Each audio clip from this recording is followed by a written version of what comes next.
The courier asked for my signature, then handed me a thick envelope with a case number on top. By the time I finished reading the first page, I saw how neatly my husband had arranged every detail of my freedom. Did I really lose my family because I insisted I was not built for monogamy? Or did he just build the better plan? My name is Undine Mercer, 33, dental hygienist, good with small talk and bright light, and I always believed I needed more space than one man could offer. I called it honesty, I called it growth, I said it helped me breathe. My husband, Graham, 36, civil engineer, soft voice, careful hands, loved our daughter and our routines. He played the long game in life and, as I see now, in defense too. Our daughter Mila is 6, sweet and quiet, and she notices everything, but thinks it is small. She mentioned pancake mornings and songs in the car, and she looked at both of us like a clock looks at the wall. My sister Ivy, 29, called me bold and told me options are normal. My mother Marla smiled when I said I would not shrink. My father Dean frowned but kept it to himself. Graham's mother, Ruth, asked about vows and stared at the table edge. His father, Peter, spoke about boundaries and wrote dates on a small pad as if he was making a grocery list. At work, Cara from the clinic said I should enjoy life and stopped smiling later when things got real. At the gym, Jonas Hale, 34, manager with easy charm, liked short plans and no labels, and made me feel young in a way that needed no explanation. Our townhouse held dinners where I made jokes about being modern, while Graham washed the glasses. The wine bar held our circle, while I told stories about feeling trapped. The gym held quiet halls and cameras I did not think about. His parents' home hosted Sunday lunch where I acted like a teacher giving a lesson on freedom. The law office I did not enter, yet waited with his name on a file. And the court where families line up like numbered tickets would decide what our days look like. I used to say my truth should be enough, and that his discomfort was control. He said very little and let me talk until the day he sent documents to my workplace, and the paper said things like temporary orders, financial standstill, and parenting app, and I learned that silence can build a stronger story than a loud room. I will tell what I did and why I said it was fine, how my circle cheered me on, how I turned my husband into a villain in public, how he stayed calm and counted nights and times, and how it felt when the clerk's stamp made my freedom suddenly feel like rules. I still think I was honest, but I also see how honesty can tip when one person thinks it erases promises and the other writes down proof. I set the long table in our townhouse like a stage, with the good glasses and the candles that made everyone look soft. And I told myself this dinner would fix the story, because I wanted to be seen as brave and modern, not as sneaky or mean. I wanted both families and our friends to hear me say that I was not built for one person forever, and I wanted them to nod and call it growth. I made jokes about freedom as I carried plates to the table, and everyone laughed in the safe way people laugh when they do not want to start a fight. Graham stood by the sink and watched me, and I read his silence as proof that he was controlling, because calling him that was easier than facing his hurt. I opened the night by saying I was done playing a role that did not fit, and I said I needed air, and I said we would be stronger with honest rules. I said we could love while still exploring what I called the bigger world. I saw my sister Ivy grin and say I sounded powerful. She told the table that I always was the brave one. My mother told me I should never shrink, and I felt warm inside because there is a special heat in being cheered for an idea that scares other people. Graham's mother Ruth did not smile. She asked whether vows mean anything if we bend them at will, and I told her that vows without space become chains. Then I added that chains were an old idea that did not match our time. Graham stayed quiet.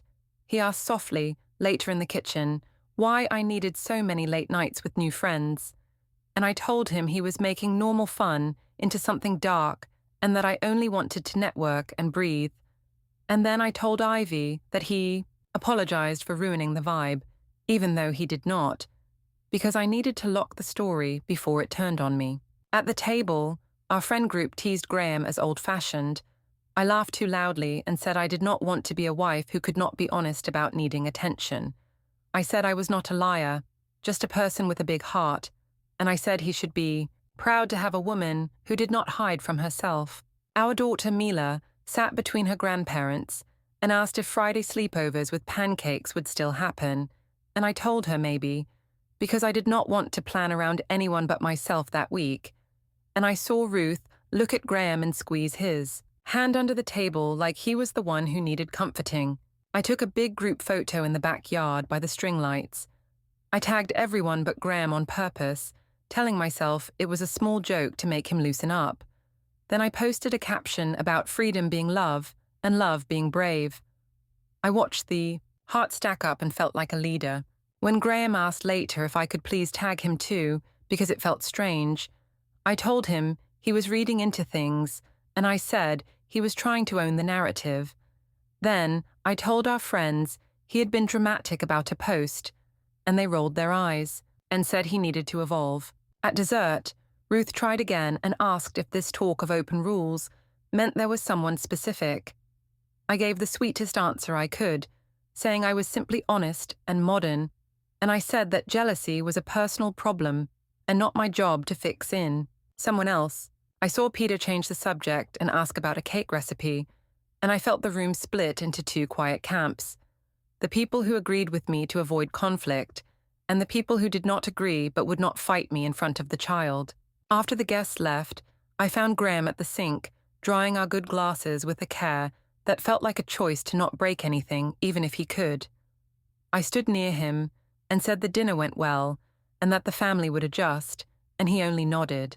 When I walked by his phone on the counter, the screen lit up to a search page about separation rules and temporary boundaries, and I told myself that he was only spiraling and would calm down after sleep. He asked me if we could talk in the morning about evenings and about childcare predictability, and I said his words sounded like an audit of my life, and he said nothing more, and I decided that silence made me the winner. He took a pillow to the guest room, saying he needed a clear head, and I framed it to myself as proof that he was moody and not ready for a modern marriage. I sent Ivy a late message that I had to teach Graham how to handle a confident wife, and she replied with a string of praise. I felt strong again. Before bed, I looked at my post and smiled at the likes from the wine bar crowd, and I told myself that men only get upset when they feel small, and that it was not my job to make him feel big. I fell asleep believing I had set the terms and that everyone would move around me, because I always thought I was the center that held. In the early morning, I reached for my phone and saw that our joint credit card alerts had stopped coming to me.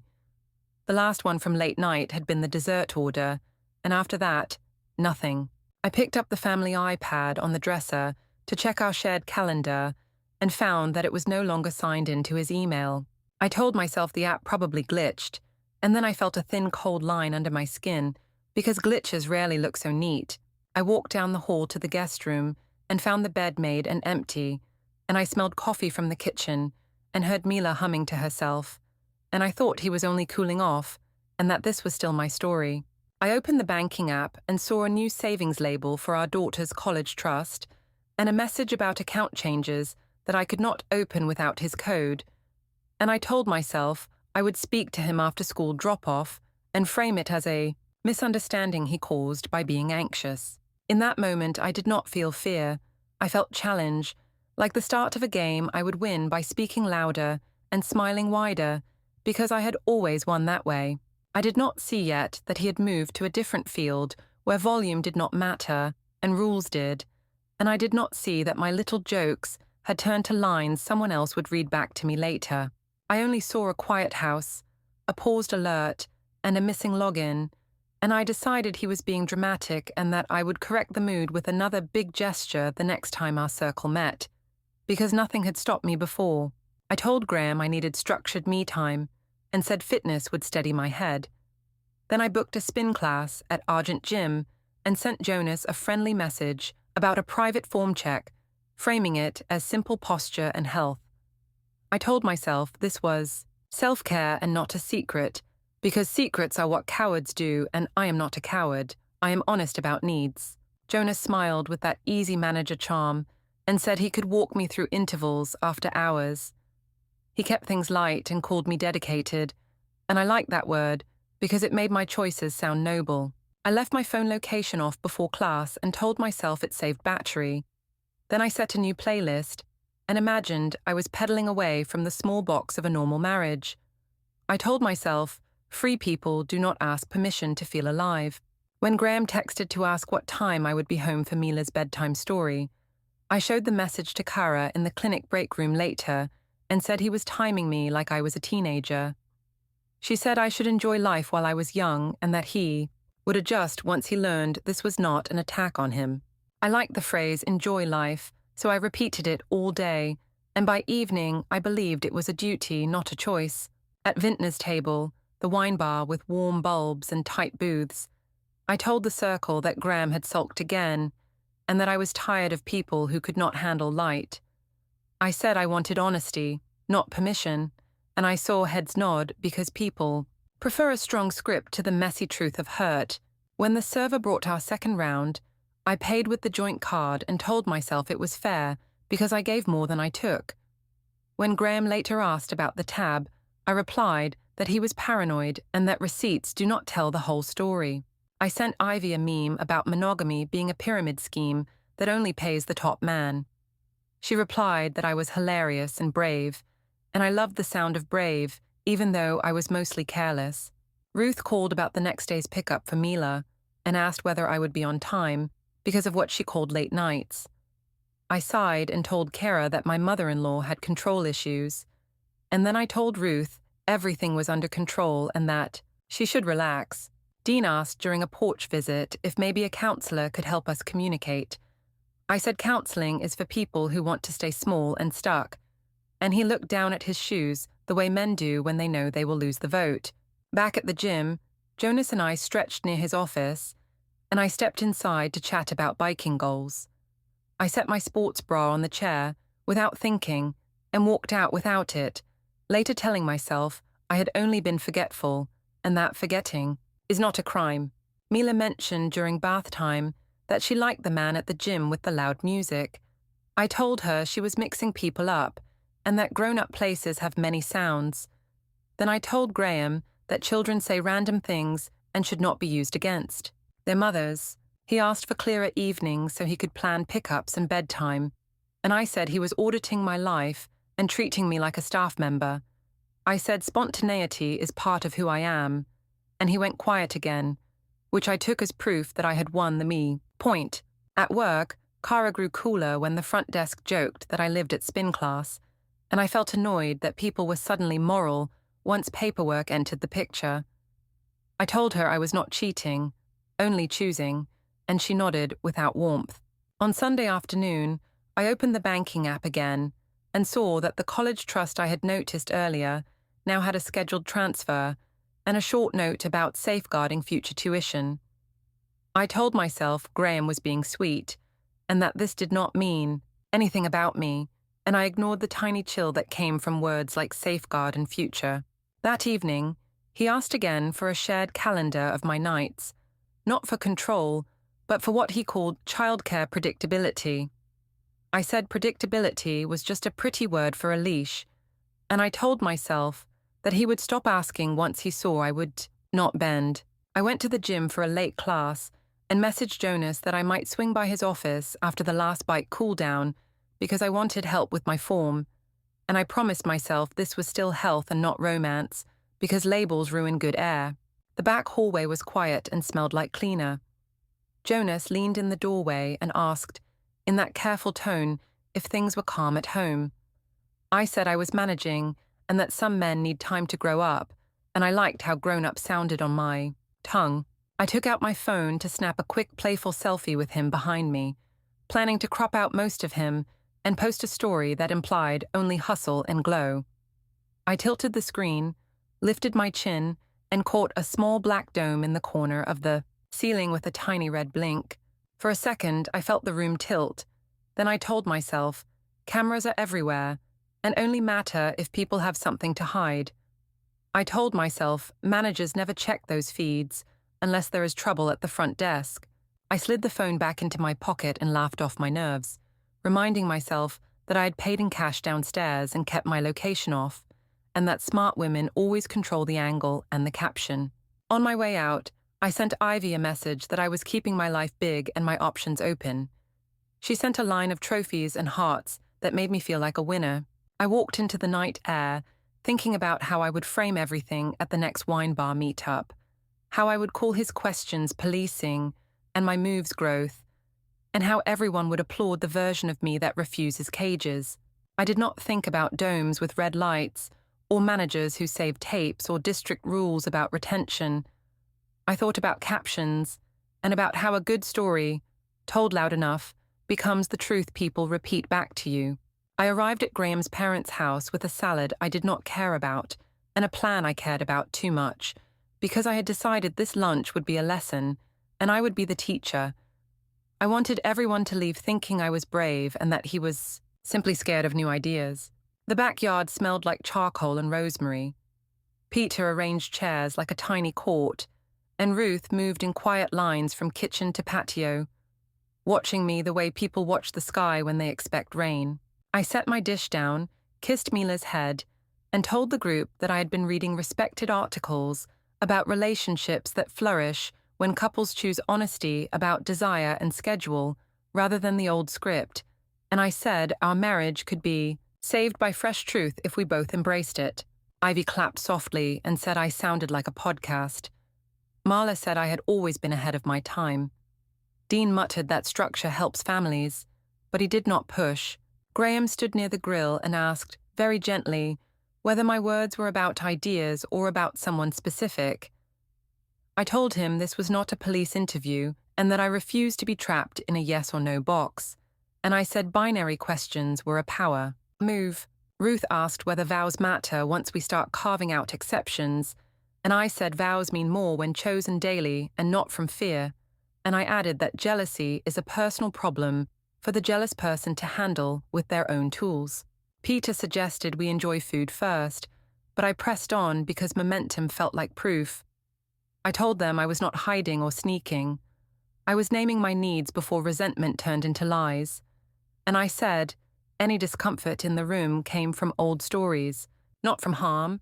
Graham asked if I could stop posting nightlife photos when I had said I was at yoga, and he asked this in a private corner by the lemonade. And I answered that he was trying to censor my joy, and that captions are just captions.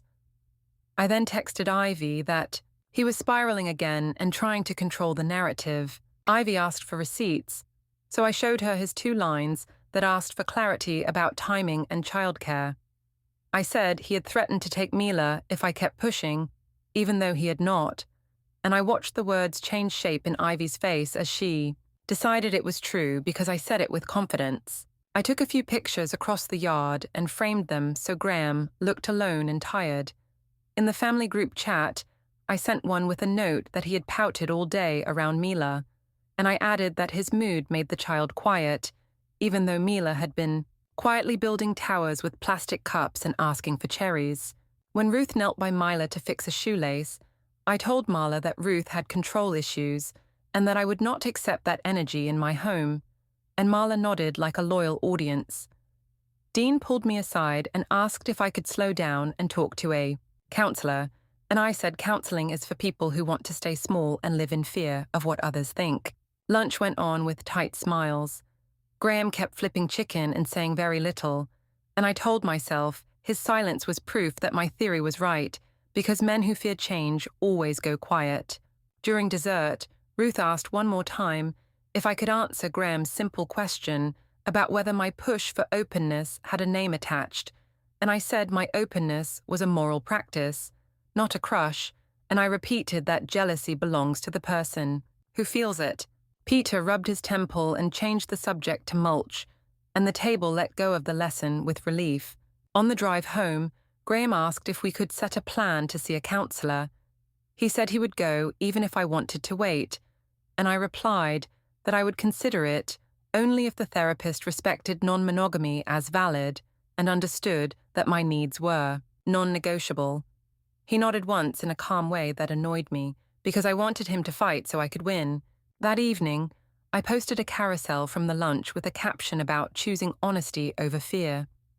The likes came fast from Cara and our wine bar circle, and I felt tall again. I sent Ivy screenshots of Graham's short texts and told her he was building a case in his head.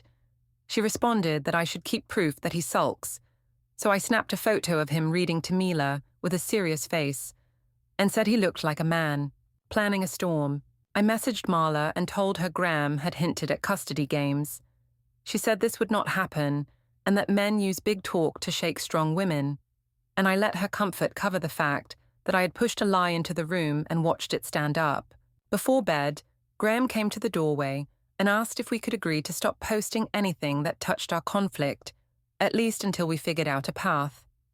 I told him the posts were my voice, and that he could not turn me into a mute wife from the last century. He said he would schedule a counseling appointment and send me the time, and I said I would come if the therapist was updated. He agreed, still calm, and that calm made me angry again, because panic would have meant I was still in charge. I lay in the dark and scrolled through my photos of the day, cropping and warming tones to make myself glow. And I wrote a note to talk to Jonas about a new training plan, because victory tastes better when someone notices. I told myself that Graham would back down like he always did once I made the circle see him as old-fashioned and me as honest, and I planned a post for the next morning that would push the same theme. When I plugged in my phone, a small line on the screen flashed with recent calls. I hit the icon out of habit and saw a new name I did not recognize, and the label sat there like a quiet stone: Pike and Ashton Family Law.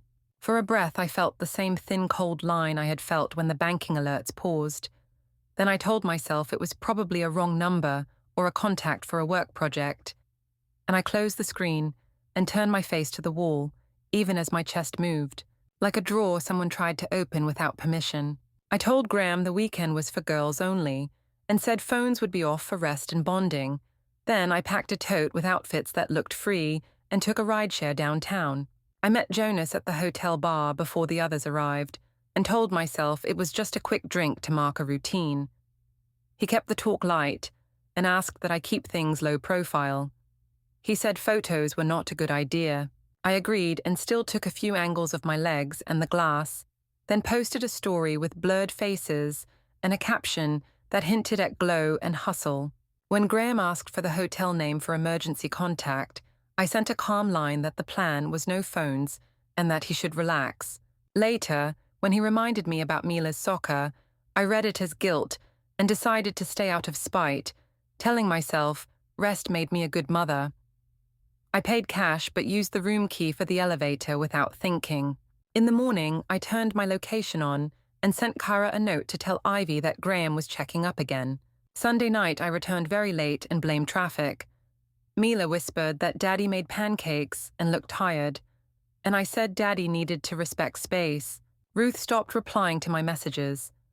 Marla posted a quote about cages and then took it down after Dean frowned. Peter called Graham after bedtime, and I pictured numbers and lists.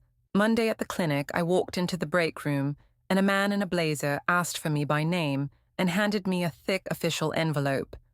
Inside was a petition, Exhibits A through H, and a notice of a hearing in 2 weeks. I sat in the quiet office while attorney. Pike slid labeled folders across the table, and I felt how cold paper can be when it knows your habits.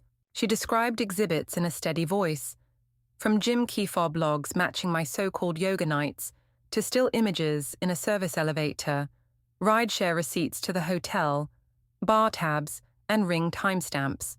She compared our messages and noted how often I called him controlling, while he asked only for pickup times, and I hated how his calm made me look careless. Then she outlined the financial restraining order, the closure of joint credit lines, the accounting of all funds, and the request for a temporary parenting schedule with school exchanges. She added a mutual non-disparagement rule and a line about no unrelated overnight guests during custodial time, and she said he had already shared orders only with the school and daycare. I told myself it was punishment for honesty and said the folders twisted fun into crimes. When I messaged Jonas about statements and the camera, he replied that his employer had warned him to avoid drama, and then he went quiet in a way that felt like a door. I called Ivy crying and said Graham was trying to take my child, and she blasted a group message defending me while I waited for someone to name him the villain again. At the townhouse pickup, both families stood on the walkway like two teams. Ruth stayed beside Graham and asked that adult matters stay away from little ears, and Peter refused arguments. Marla said men file for power. Dean said courts care about proof and routine, and the word proof suddenly sounded louder than freedom. Mila gripped her backpack straps and asked about school night, and Graham answered that the calendar would follow what the judge ordered, and the calm in his tone burned like ice. That evening, my lawyer sent a proposal. He keeps the townhouse. I take a nearby sublet, exchanges at school, no unrelated overnights. When I asked Jonas for help, he refused and then blocked me. I sat in the courtroom and watched the clock while the judge asked for dates, not feelings, and attorney. Pike read through the exhibits like a map, from the gym logs and hotel receipts to the late-night returns on the Ring camera, and I felt each line land like a small nail. My lawyer said adults can define marriage their way, and said my honesty showed. I was not hiding, but the judge asked about Mila's routine and about mixed messages on school nights, and then asked whether our posts had added confusion, and I understood that loud stories can shrink in this room.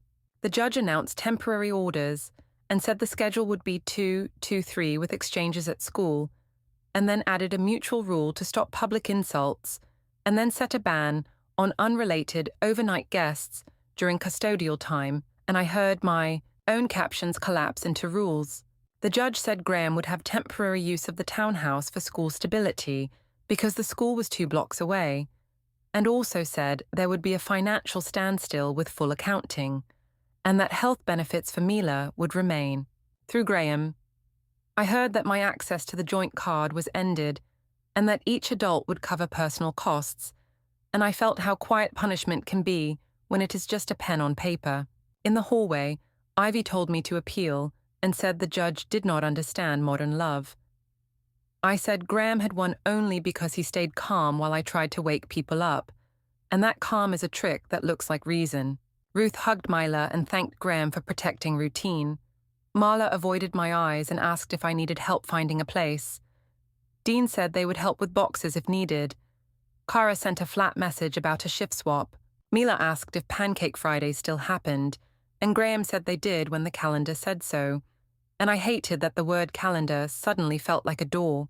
I stepped outside, checked the joint card and saw 0 access, tested my key, and learned it would open only during the pickup window, and stood with the stamped orders warming in my hands while the courthouse door closed behind me. Don't forget to hit like, subscribe, and turn on the bell so you don't miss the next story. Write in the comments from which city are you watching? Are you watching?